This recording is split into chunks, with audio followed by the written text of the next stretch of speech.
സാറേ, നമുക്ക് ഇപ്പോൾ ഒരു സമഗ്ര കവറേജ് ആയിരുന്നു നമ്മുടെ ഭാഗത്ത് നിന്ന് ഈ ഒരു ദിവസം വരെ ഉണ്ടായത്. അപ്പോൾ ഈ സാർ ഇവിടെ വന്നപ്പോൾ ഈ സ്റ്റാളുകളും ഒക്കെ കണ്ടപ്പോൾ ഒരു കലോത്സവത്തിന്റെ ഒരു വൈബും കാര്യങ്ങളൊക്കെ എന്താണ് ഇപ്പോൾ സാറിന് പറയാനുള്ളത്? അത് കൂടുതലായിട്ട് വൈബ് നമ്മൾ മീഡിയാസൊക്കെയാണ് കൂടുതലായിട്ട് ക്രിയേറ്റ് ചെയ്തത്. നോക്കും എല്ലാ വേദികളും ഫുള്ളാണ്. അതിൻ്റെ കൂടെ തന്നെ നമ്മൾ മീഡിയ സ്റ്റോൾസ് നോക്കുകയാണെങ്കിൽ അതിനേക്കാളും നല്ല ക്രൗഡഡ് ആയിരുന്നു. നല്ലൊരു കവറേജ് കിട്ടിയിട്ടുണ്ടായിരുന്നു. നമ്മൾ കുട്ടികൾക്ക് നല്ലൊരു പ്രോത്സാഹനം ആയിട്ടുണ്ടായിരുന്നു. ഇന്ന് അവസാന ദിവസമാണ്. ഇതുവരെ നല്ല ഭംഗിയായിട്ട് പോയി, നല്ല ഭംഗിയായിട്ട് അവസാനിക്കുമെന്നാണ് വിചാരിക്കുന്നത്. അറേഞ്ച്മെന്റ്സിലെല്ലാം എല്ലാവരും നല്ല ഹാപ്പി ആയിരുന്നു. അധികം പരാതികളൊന്നും ഇല്ലായിരുന്നു. എല്ലാം നല്ല ഭംഗിയായിട്ട് പോയി. തൃശ്ശൂരിലെ മറ്റൊരു പൂരമാണ് ഈ ഒരു കലോത്സവം എന്നാണ് പൊതുവേ ഉള്ളൊരു അഭിപ്രായം. അതെ, മറ്റൊരു വലിയൊരു പൂരമാണ് ഇപ്പോൾ കഴിഞ്ഞത്. ഏപ്രിലാണ് ഈ വർഷത്തെ പൂരം വരുന്നത്. പക്ഷേ ഇപ്പോൾ ഈ വർഷം തുടങ്ങിയത് തന്നെ ഇങ്ങനെ നല്ല ഒരു പൂരമായിട്ടാണ് തുടങ്ങിയത്.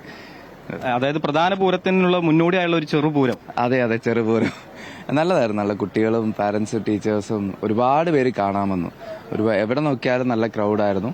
ആൾക്കാരൊക്കെ നല്ലോണം എൻജോയ് ചെയ്തു. ഈ ഒരു 5 ദിവസം എല്ലാവരും നല്ല അത് യൂസ് ചെയ്തു എന്നുള്ളതാണ്.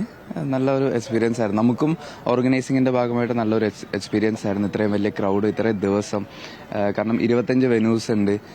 പിന്നെ ഫുഡ് സ്റ്റാളിൽ തന്നെ ഒരു ദിവസം ഉച്ചയ്ക്ക് മാത്രം 20,000-ന്റെ അടുത്ത് ആൾക്കാരാണ് കഴിക്കാൻ വന്നുകൊണ്ടിരുന്നത്. പക്ഷെ അവിടെയും ആദ്യ ദിവസമൊക്കെ കുറച്ച് തിരക്കുണ്ടായിരുന്നു. പക്ഷെ അതിനുശേഷം നല്ല സ്മൂത്ത് ആയിട്ട് പോയി. എല്ലാം ഓക്കെ ആയിരുന്നു. നമ്മൾ ഹാപ്പിയാണ്, നല്ല ഹാപ്പിയാണ്. Thank you sir. എന്തായാലും വലിയ സന്തോഷം നമ്മോടൊപ്പം ഈ ഒരു പ്രഭാതത്തിൽ ചേർന്നതിന്. ടീമിന് എല്ലാവിധ ആശംസകളും. നിങ്ങൾ നല്ലോണം എഫേർട്ട് എടുത്തിട്ടുണ്ട്. നല്ലൊരു കവറേജ് ആയിരുന്നു. അതിനും ജില്ലാ ഭരണകൂടത്തിന്റെ പേരിൽ നന്ദി അറിയിക്കുകയാണ്.